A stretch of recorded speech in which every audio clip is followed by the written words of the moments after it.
跟我学汉语。大家好，今天我要讨论的是成语。成语是什么意思呢？成语 literally means set or fixed language.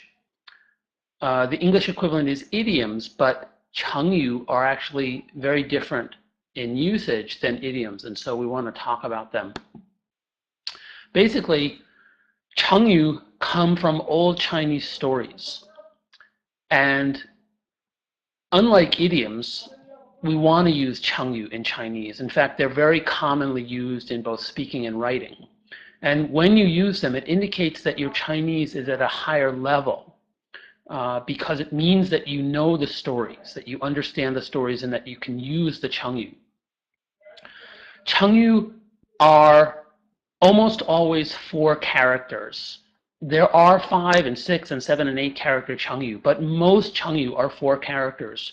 And the difficulty lies in the fact that usually the meaning of the Chengyu is not the same as the meaning of those 4 characters because they come from a story. If you don't know the story, or if you haven't studied the Chengyu, it can be very difficult to understand what the Chengyu means. But we want to get a certain number of Chengyu under our belt so that when we do speak, we can use them. And when we're reading and writing, we can use them and understand when they are used, the more common ones. There are literally thousands and thousands of Chengyu. We don't really have to master that many, but we want to get the basic ones under our belt. Here's an example of a Chengyu. You can read along with me.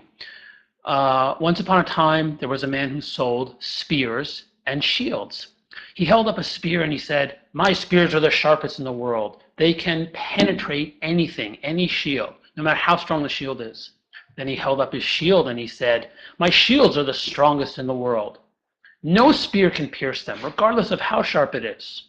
When people heard this, they laughed at him, and one of them said to him, "You said your spears are the sharpest, your shields are the strongest. What if you thrust one of your spears at one of your shields? What will happen then?"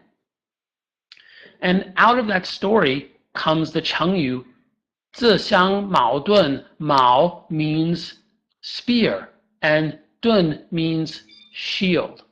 So that Chengyu now means a contradiction, a paradox, something that doesn't make sense together. There are also a lot of 4-character words or terms in Chinese. We call them 四个字的词 or 四字词. These are often lumped together with Chengyu, but in fact they're not the same as Chengyu, in that they didn't come from stories. They're simply words that are 4 characters long. And a couple examples, 一模一样, which means exactly the same, and 截然不同, which means completely different.